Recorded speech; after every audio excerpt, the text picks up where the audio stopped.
Hello and welcome back to another episode of Only a Bag, an Italy travel podcast. I'm Darcy Melton. And I'm Nathaniel Mellor. And today we are talking about some of the hidden stresses of traveling. I think our tagline for this episode is things you might not think are stressful that end up being stressful. It sounds a little bit like a Jeopardy answer. Yeah, it does. You know, buzzer, what is traveling? Yes, exactly. Because there are things that you know are going to be stressful. 100%. Like finding your flight, finding a hotel room. Sometimes, I don't know, there's regular stresses that are pretty obvious. And then What there's if you some... miss something? Yeah. Exactly. And then there's some hidden ones, which we'll talk about today. Yes. And before we jump into it, I just want to say thank you to everyone who has been following us and who has been leaving us reviews. We deeply, deeply appreciate it. If you would like to follow or leave us a review, you can do so on Apple Podcasts or on Spotify or wherever you listen to podcasts. Likewise, if you'd like to send us a message or just chat about the episode, we are more than happy to hear from you. You can do so on Instagram at onlyabagpodcast, or you can do so on our website, www.onlybag.com. I've never said the www part, I don't think.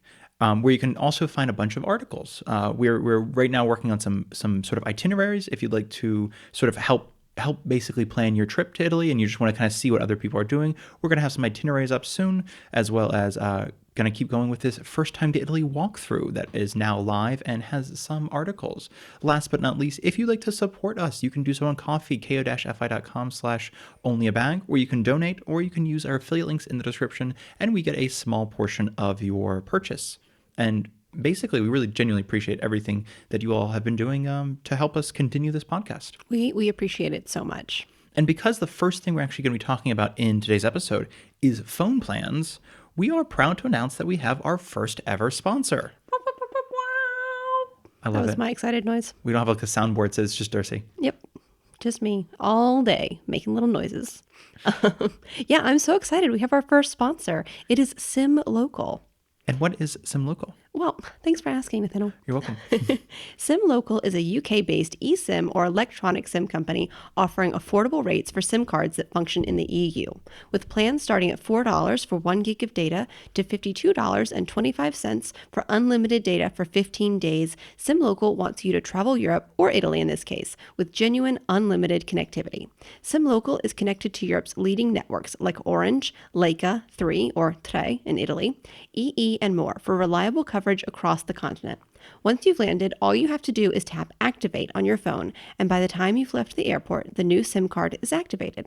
Best of all, if you change your mind and don't need it, they offer no quibble refunds. Use our exclusive discount code ONLYABAG at checkout for 10% off your order, or click the link in the description. Thank you so much again to SimLocal for sponsoring this episode. We both really genuinely appreciate it. I'm so excited. Thank you all so much. And I guess without further ado, let's jump into it. Let's do it. The hidden stresses of, well, I guess the hidden stress around a phone in Italy, in traveling in general, potentially. Yes. Okay. So I have to be honest. I think this used to be more stressful than it is now. It's certainly stressful individually, case by case. But I think there used to be fewer options than there are now for switching your phone to an international plan.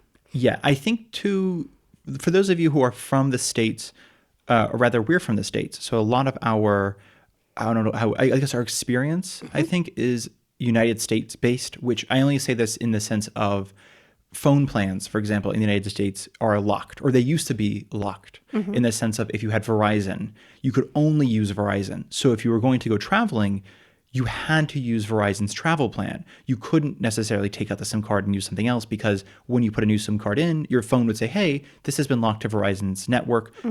Contact a Verizon dealer to unlock the phone. And sometimes that would not be possible. I know, and I only mention this because I think T-Mobile was one of the first cell phone providers in the United States that was basically big on this unlocked thing.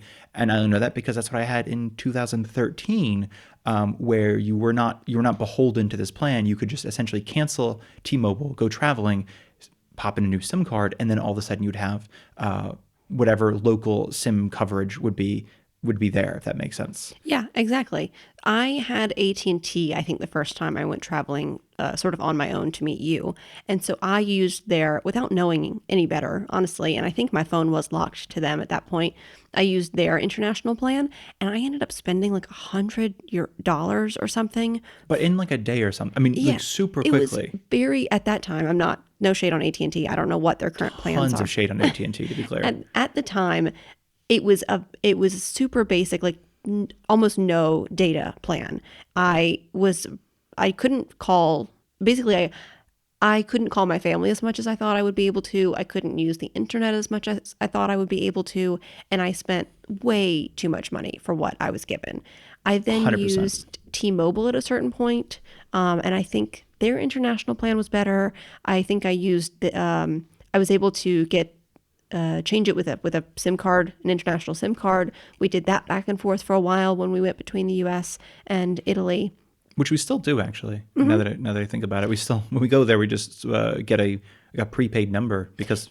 Yeah, the last time I went, so we now have Wind Tre in Italy because we're here most of the time, and so I used their international plan. Oh, that's right, Going yeah. back to the U.S. this time, but unlike what you used to have to do if you had an unlocked phone and you could use an international SIM card, you'd have to move that card physically in and out of the phone.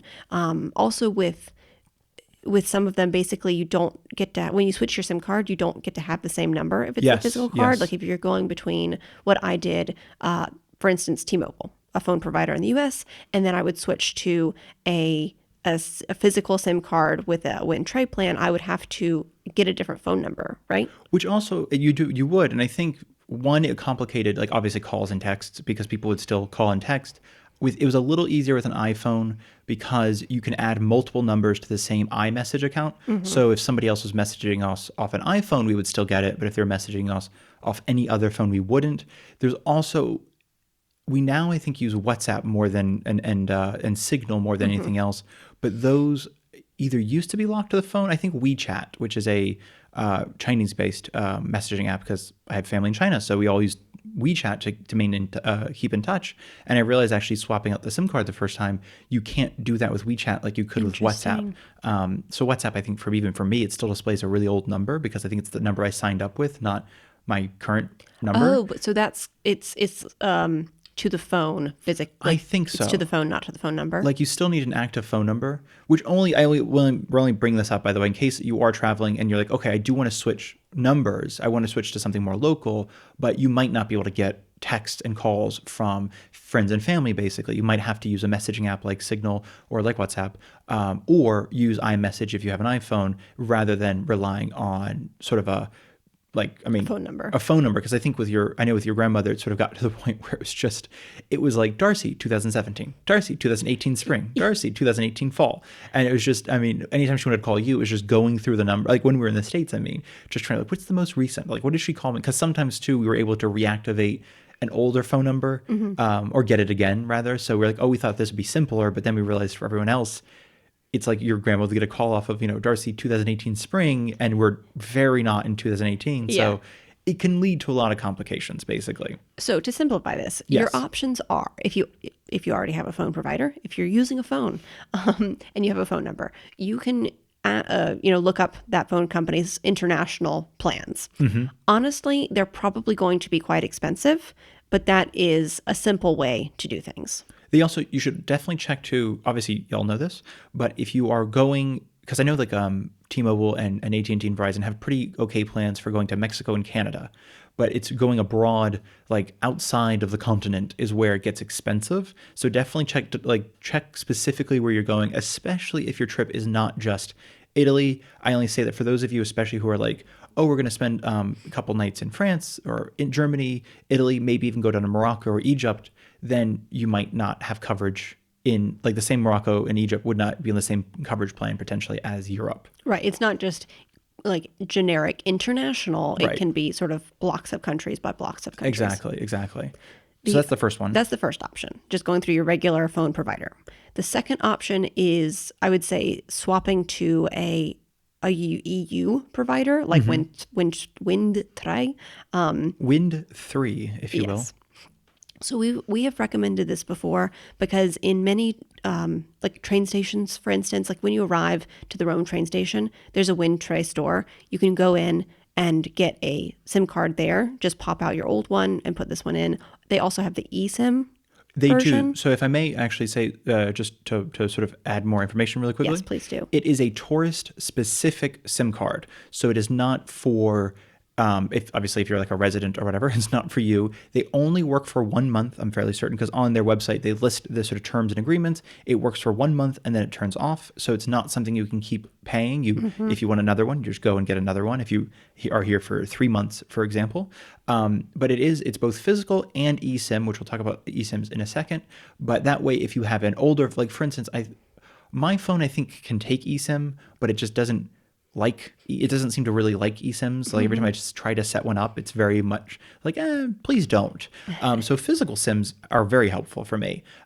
So what you can do is purchase it online and they will immediately send you the eSIM information, which you can activate on your phone ahead of time, or they can you can ask to pick it up in a store when you get there. You just give them the account information, and then when you arrive, they give you a physical SIM card. In the past, we've talked about this because you used to need to get any phone plan in Italy, you used to need a codice fiscale, which is a fiscal code, a financial code.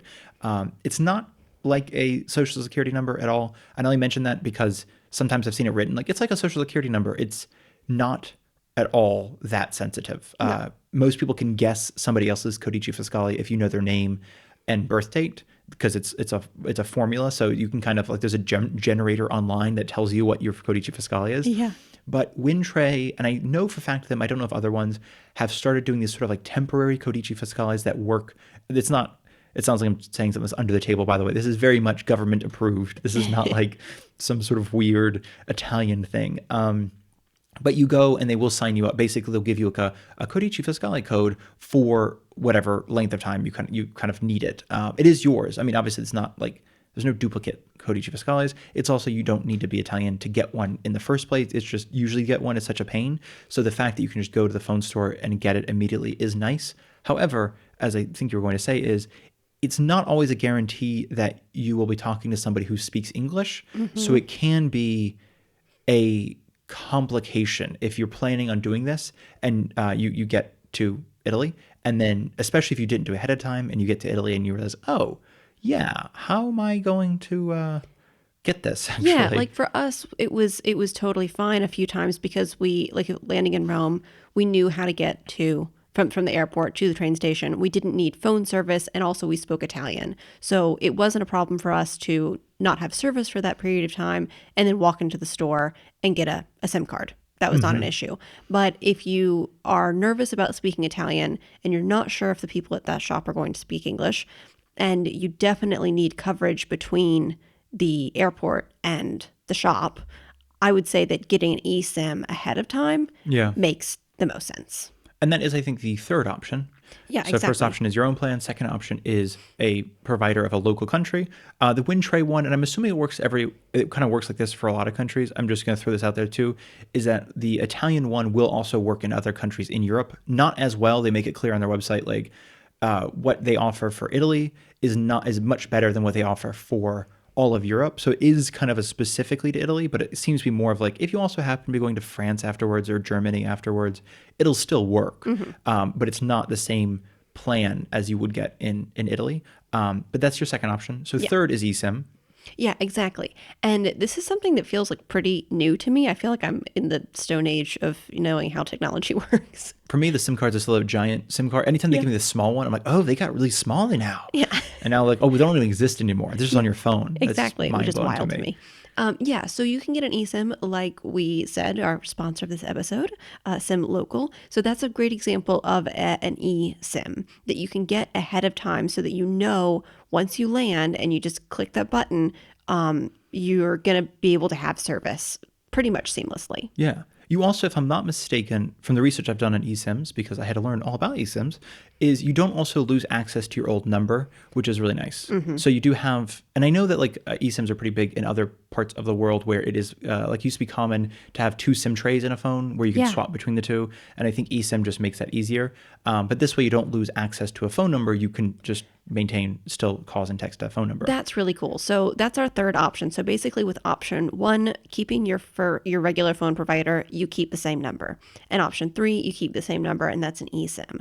Option 2, with getting a local provider, international SIM, whether it's eSIM or physical, you will change numbers, right? Yeah. Yeah. So Which is only especially, it's a big one, especially if you are, I don't know, if you were expecting any calls or texts, or if you're going to get any calls or texts that would be detrimental to not receive, that would be the worst option, I think. Yeah. It's also fine, though, again, if you want to do something where if you're traveling with a group and one of you wants to be the one who gets the local SIM and the rest of you have an eSIM or something, that way, if you just, in on the off chance, having a local number can sometimes be beneficial. I can't think of or a if specific somehow they're instance, using but different like cell phone towers, exactly. and in some cities, one, I mean, y'all all know this, certain providers have just better service in different areas. Exactly. So that could be a beneficial thing. That being said, I do want to add on just in general, if we've mentioned, I think we've talked about this before. Italy is just made of stone buildings, so it is, even where we are, like in our house, we have to, like most people, you leave your phone as close to the window as possible, so that way you still get service and you still get calls. Because we don't have Wi-Fi in our house. We Right. use the internet through our phones, like it's a hotspot essentially. So we tend to leave the phones near the window. When we were traveling in Naples recently, great yeah. little hotel we stayed at, and they had their own Wi-Fi, but the Wi-Fi didn't work because we were out in the inner courtyard and there's tons of giant stone walls between the open air, essentially outside the building and us. So the Wi-Fi just didn't work very But well. also neither do the phones. Yes. And that's something, I only want to mention that because it can sometimes be like, oh my God, cell phone service just like sucks in Italy. It doesn't really. It's actually quite robust in Italy, and you will get cell phone service in pretty remote places.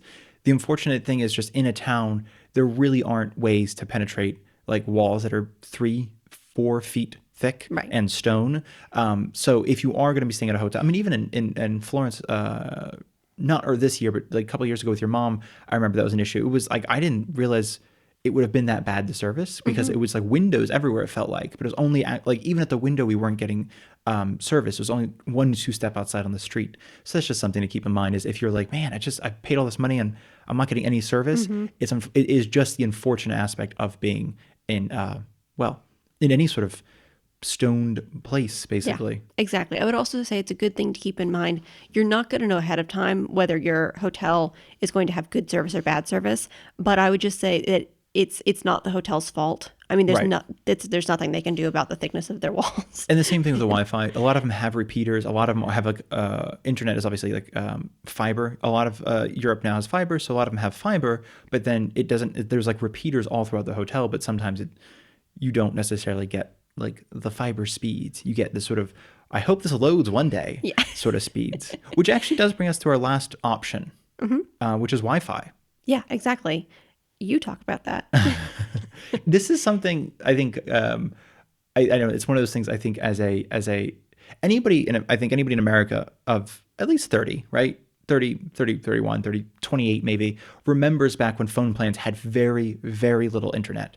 Like I remember when internet was brand new on phones. It was like cutting edge stuff and nobody used it because it was too expensive. I also remember when T-Mobile, because I had T-Mobile, they had certain agreements, I think with like Spotify, Pandora, and a few other music like companies, apps, to basically be like any data you use with these music apps is totally free. Right. I forgot about that. So I remember like always listening to Pandora because I didn't have a Spotify account. And that was just like the thing, because I was like, oh, it's free internet if I use Pandora. And of course, over time, this is back in like 2010, 2011, 2012.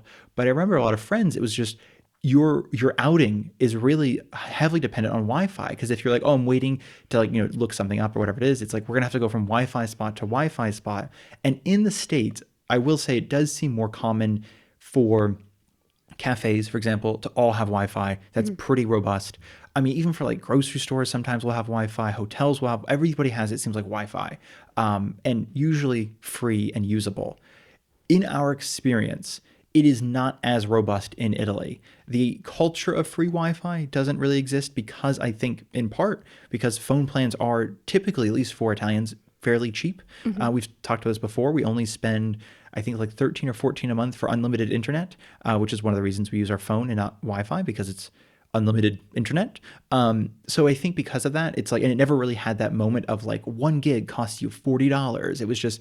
It was always like, as soon as the advent, really, it was just like, yeah, I mean, like 10 cents, how much is internet? What is internet?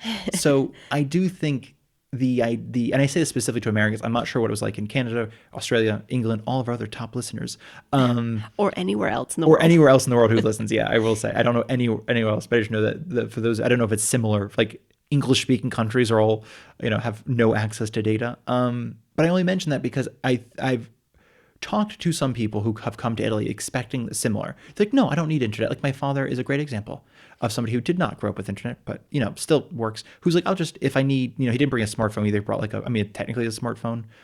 Point is, he thought there would be Wi-Fi everywhere. He's like, I'm not going to need phone service. I'm not going to need a plan. He was completely unreachable the entire time he was here. And that is also to show that sometimes a cafe will advertise free Wi-Fi, which is great, but it's not ubiquitous. It's not ubiquitous. I don't think there's a single place where we live that has, there's definitely no that has Wi-Fi, let alone free Wi-Fi. And I'm certainly in an emergency, someone will let you borrow their phone Yes. to get in touch with someone Yes. if you happen to know someone else's phone number. Right. But having Wi-Fi, like to check Google Maps or to check anything, to look at your email, anything you need Wi-Fi for, don't expect a cafe or a restaurant to have that. So like we said, the Wi-Fi in Italy, or the phone service, the data, the towers work. The service works. Yeah, it's fantastic. It's just that it's not like a lot of other places like in the US where they have, free Wi-Fi at every cafe. Exactly. Which, honestly, can make, like New York City, I know has these free Wi-Fi boxes everywhere now. So if you're visiting New York from out of the country, yeah, in theory, you download Google Maps offline and you use the free Wi-Fi for anything else, you'll never have to ever use service practically, especially if you have WhatsApp or something which has the app calling, the data calling instead of an actual phone number. So that being said, I would not recommend relying on Wi-Fi here. I would highly recommend if you're coming for any length of, 2 or 3 days is one thing. If you're just like, I'm popping into the country for 2 or 3 days, I'm not going to be exploring too much. I have like a set plan. I already know I'm going to 2 museums and then I'm leaving. Then, okay, I think Wi-Fi is fine. But if you're planning on coming here for 5 days to 3 months to 90 days, I would highly recommend considering some kind of robust plan, phone plan service, just because so many things here. Sorry, last note, I promise I'm done. Like this is like the one thing I think I'm not my age about, but the QR code menu. So ever since COVID, COVID's still happening, but ever since a lot of restrictions were put in place because of COVID, some restaurants have done away with a physical menu. Many restaurants have done this. So you have there will be a QR code like at the center of the table, and you scan that with your phone and use your phone service because the Wi-Fi is probably not going to work in the restaurant. To look at the menu, Wi-Fi. or there is no Wi-Fi. Yeah, to look at the menu. I very much dislike this. Yes. I want a physical menu. So expect that to be something that happens. Yes, and that's just the smallest thing, and it does lead us actually into our next point, kind of fun in a weird fun segue. It does. Finding restaurants and food. Yeah. I have a quick note that is not in the notes that I want to say. I love it. This is because, quick story is that I went to New York for college and I was like, Crazy. I know. Well, it's only important because I was like, I know how to use a metro. I know how to get around. I have that basic knowledge. I didn't have an iPhone, and I didn't realize I didn't have an iPhone. I didn't have Google Maps. I was basically... You're also the rare person, though, with a Microsoft phone. It was crazy. It was a short-lived venture, I think. I thought Microsoft it was still going to has be like high tech. It wasn't. So I basically had a not stationary. What's a map that doesn't move? Like a regular map. What are those retro maps called? Well, I didn't have one. It was Like on a my paper? phone. Oh. So but I think like a paper map. it didn't follow me around. I had to know where I was. It was a great life experience because I know how to use maps. I know how to use a real map, a physical one. So anyways, the point of this is to say that I cannot overstate how helpful Google Maps is. Yeah. I'm not representing Google. They are not a very moral company to my understanding. However, Google Maps is so important. Yeah. So do your best to get Google Maps on your phone. Apple Maps also seems to be good. We've just not used it. So this is just for clarity. Thank you. It seems like they're also pretty good, but I only know that Google Maps has like a lot of the sort of timetables and stuff for trains and buses and trams and things like that. I don't know if Apple does as well, but potentially any map app is great. I know that Google Maps does have that, which is why we are so like, get Google Maps. But it's also just the thing that it seems almost like it's almost like people have planned on you having a phone that works. So a lot of I don't know. I mean, just a lot of the way the world works now is based on the fact that you have a phone. Yep. If that makes sense. Unfortunately, or fortunately, but I think unfortunately, it is the way it is. So let's talk about finding restaurants. Yeah. Finding a restaurant can be incredibly stressful. I know it sounds super simple, but for instance, when we were in Naples this last time, we may have mentioned this before on a previous episode. We all had an idea kind of generally of what we wanted to eat. And once we had decided, for instance, like we're going to sit down for lunch, we're going to have a decent lunch, we're going to sit down. I think we all just assumed a place like that would pop up out of nowhere, Yeah. or we would just find one. And we were in a pretty popular part of town that certainly had cafes and restaurants, but it wasn't what we wanted, and it became quickly stressful as we all became more hungry, trying to find a place that was what we wanted. And it's something that it's a bit funny because there is a specific dinner time in Italy, as we've mentioned many times before. And with a lot of restaurants now, well, with a lot of touristy restaurants, they are open for a very early dinner. For instance, the one we went to only opens at 7:30, but I don't think they had anybody sitting there till like 8:15, and we got there at 8:30, 8:45, something like that. But it's a weird thing because it's almost like everybody else in the city knows where they want to eat. And it's like that musical chairs, you know? So you just have to get there earlier, but also know that that's where you're trying to get to. And the reason we wanted to mention that too is like even when you're at home and you're going out with friends or something like that, or just your partner, whoever it is, by yourself, maybe it's a little bit easier. Actually, now that I'm thinking about that. But when you're thinking about, dinner, like where do you want to go to dinner tonight if you're going out? It's not like that easy. And I think like even you and I, when we're visiting Savannah, there's only 5 restaurants we're going to eat at. Either everything else is either out of the budget or not really what we're feeling, or just too, whatever. It's too fancy, too this, too that. It's like there's 5 restaurants, and it's like, what are you feeling tonight? And it's still kind of complicated. And that's when we know everything that's there, and we know what we're going to get when we go there. So it's, I don't know, it's somehow like when you don't know what's there and you don't know even what it looks like. Sometimes you'll even look at the photos and you're like, that looks cute. And you get there and you're like, when did they take these photos? Like 40 years ago, this was cute, but now it's not. So that can actually really, I feel like that can really affect the energy, I guess, of the trip. And it can become as stressful because with your mom, I think we were less like practiced at this, I will say. We were definitely of the mind of, we'll just, find something. And it didn't work. It did. We learned it quickly, I will say. And then we got a much better, honestly, it was a 6-day trip. And by day 3, we started figuring out, okay, by noon, we need to have a place for dinner in mind. So it doesn't turn into something that is a stressful, and not because of your mom, to be clear. It's just, I realize it's one of those things, like anything, if somebody, if you're showing somebody around a city, you want to at least feel like, to be fair, we were going around cities we had never been to at the time, but it's still like, we should know something about this place. And you want to show, especially when you have a guest, you want to show them the best. You want to, or your version of the best, Exactly. And we did, we ended up finding some really great restaurants I think it just took that sort of, again, you had to start the day with that in mind rather than making it the last thought, because we've also seen every time we're in Rome, when we're house sitting in the evenings or whatever, it was interesting because you could kind of tell when there were tourists who were just like on their last legs, who were just like, I'm gonna eat the first thing I see. I don't care where we stop. And I think that can also be stressful because then you will possibly start paying more than you wanted to pay. Even if you're like, I have a budget, a massive budget for food, that's not an issue. I still think a lot of people who even have a big budget for food don't necessarily want to overpay for something. Yeah, everybody has a budget and you kind of want to stick to that. Yeah, it's like, I could have paid $200 for this meal, but I didn't want to if it was like you were serving me a $10 steak that you were charging $40 for. That feels a little bit, as if I was the short end of the stick there. So that being said, we do have some advice, though, on how to avoid this becoming a super stressful part of the trip.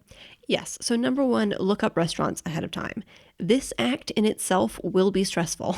Ridiculously so. But I do think it's better to do it ahead of time and have some ideas before you go on your trip. You can even bookmark these, like if you have a map app, like Google Maps, I think probably with Apple Maps as well. Yeah. You can bookmark these places. That way you'll know ahead of time, and also consider where you're going to be for the day. So we can't give you recommendations for every city, but I know in Rome, my recommendation for a pretty good area to be in, or a few of them, would be Trastevere has Classic. Yeah, classic. some pretty good. They do have some touristy restaurants, but some good restaurants. Great place for finding your aperitivo place.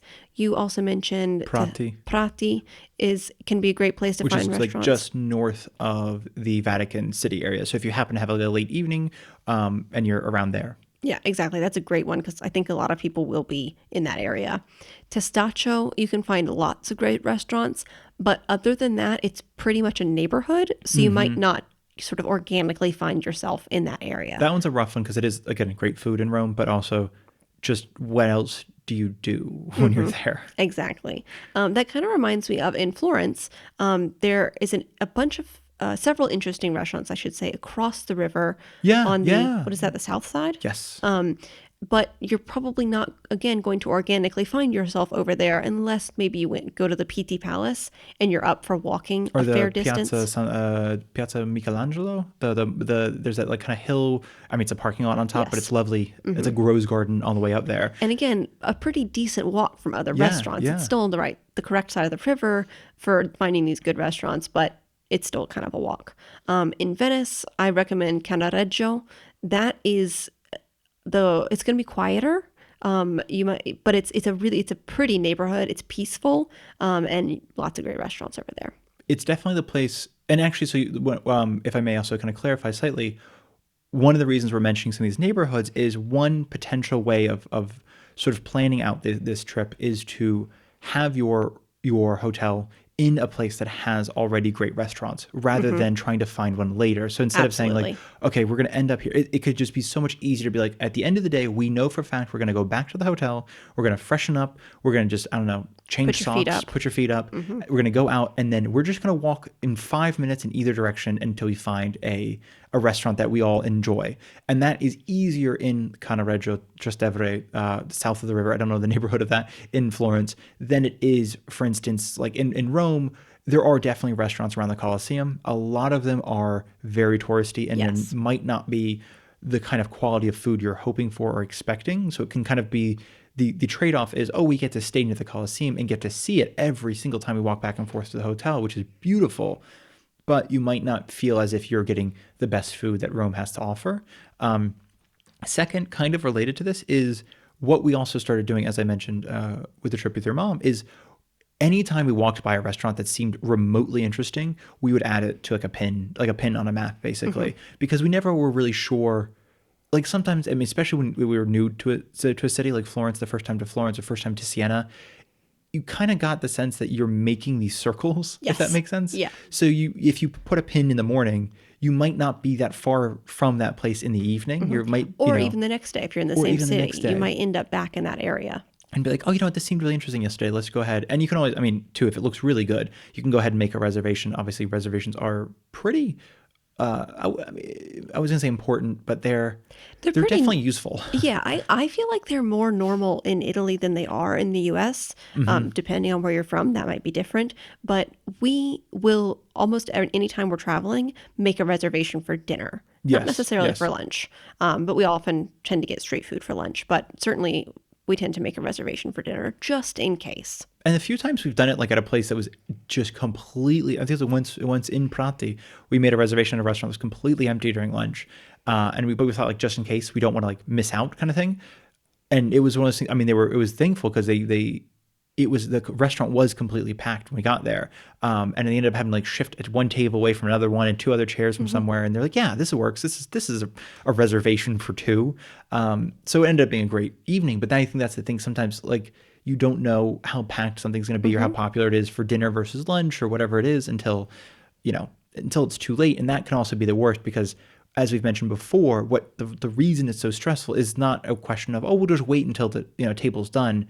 It might be that there is no table going to be done. Right, because in Italy, so in the U.S., tables turn over really quickly.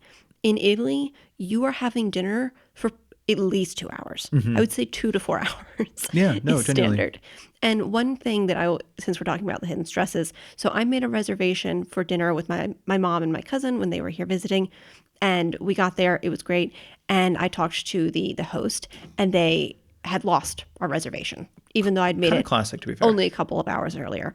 But everything was fine. I explained. I think they spoke English, most of the people who were working in the restaurant, but I explained in Italian. I'm like, here's who I am. I made a reservation, and they were like, all right, so we don't have a table, but don't worry, we're gonna figure it out. And they did, and we had to wait.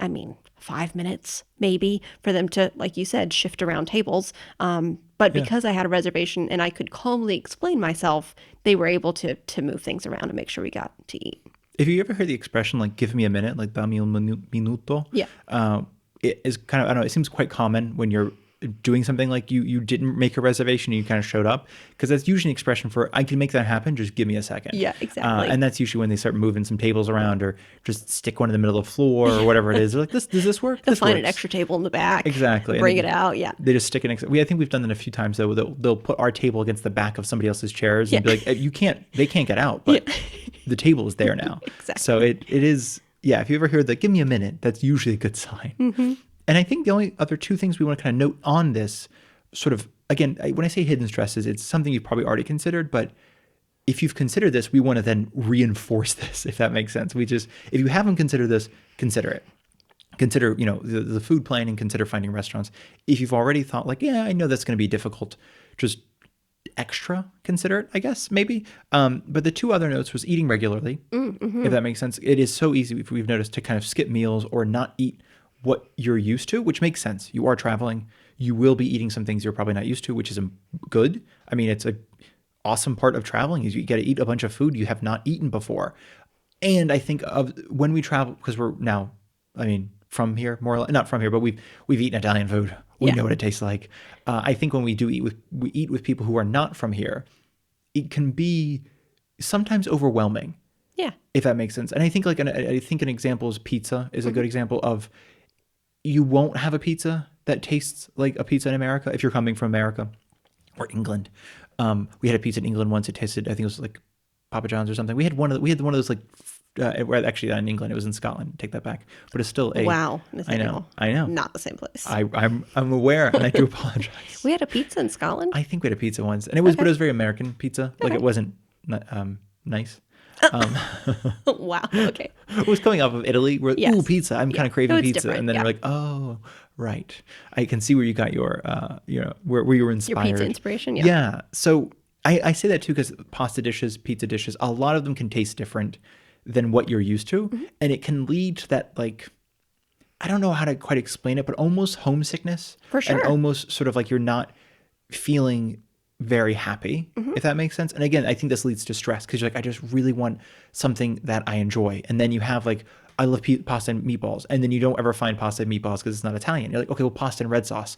And you get something that is delicious pasta, red sauce, but maybe not 100% what you're used to, or whatever, like I think a lot of people who eat meat in the States and who come here have pointed out that the meat here is much more gamey. Yes. And it tastes much more like meat, I guess, than not meat. I'm not really sure, to be honest.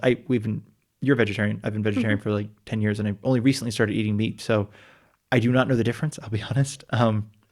But I know that's a big thing where even people we know who like pepperoni and who like, whatever it is, pepperoni Or being sausage. who will have a steak. I mean, I think Yeah. steaks taste similar, but Yeah. if you have like a piece of, I don't know, veal or a piece of pork or anything like that, it's going to taste like meat. And Yeah. that might not be what you're used to. And that could just be something where, again, you're just feeling a little bit like stressed out because you don't ever feel as if you're getting something you're comfortable with or something you think you're going to be getting.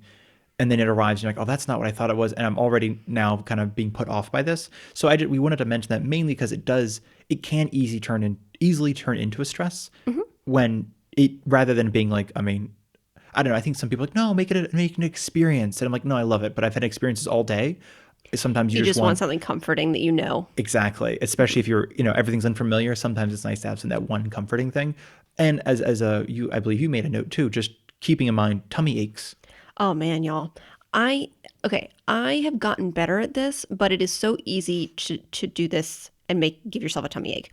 Whenever you're in a place and you're like, okay, fratelli or donuts or pastries in the morning, especially I feel like if you're near a really incredible pastry shop or if you're staying at a hotel that provides pastries, you probably want to take advantage of that in the morning. So you load up on pastries. By lunchtime, you get some street food. That's probably going to be fried. And then by dinner, you want to eat a whole pizza or a whole bowl of pasta and then a contorno, which is a vegetable. And my point is that it's so easy to eat so much heavy food because there's so many opportunities for incredible food that by the end of the day or by day 2 or 3, you've gotten yourself a tummy ache.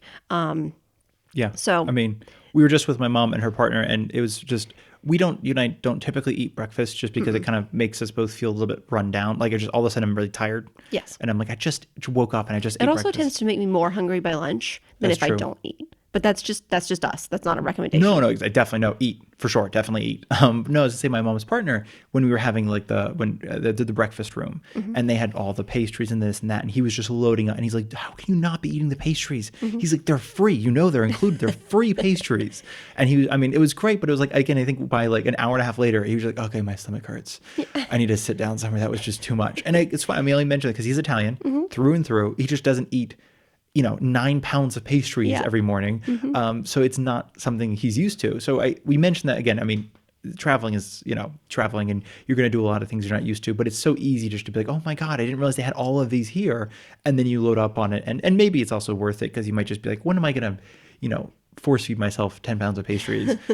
Probably not, never. So you might as well take advantage of it. But we wanted to make it kind of, I guess I'll just mention it because it can be easy for a country that's so big on vegetables. Yes. We've noticed it can be easy to not find vegetables, which only if you happen to be vegetarian or somebody who eats vegetables, then you're kind of feeling like, oh, it's been like pastries and street food and fried stuff and pasta and pizza. Is there a And vegetable if you're drinking option? coffee, you've had like 3 coffees by that point to try to stay awake and see all the things you want to see. So it's can be just a hard. note to, be conscious as much as you can of what you're eating and try to eat on a regular schedule as best you can. And meaning like breakfast, if you eat breakfast, lunchtime is usually around 1 to 1:30.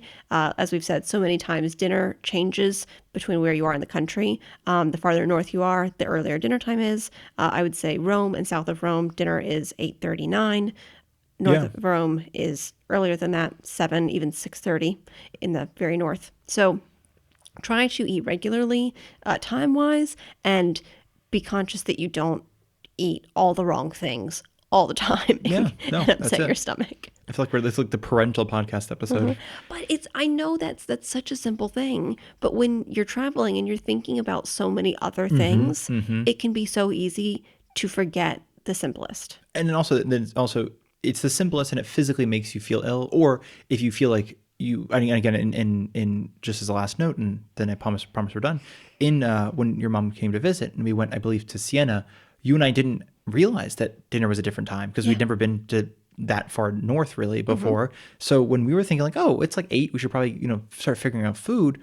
A lot of places were either closing or had already served their they're like The no, you last had seating, yeah, you had to be seated at 7:30 for the kitchen to stay open. So that was incredibly stressful because we, of course, were just like, oh my God, are we gonna have to, find a grocery store and have like nuts for dinner and this and like, what do we do? Like, we ended up finding someplace. It was fine, but that is something to consider. Is just the fact that, I don't know. Sometimes food can be one of those physically affecting things, like Absolutely. at least mood wise, and that's a big.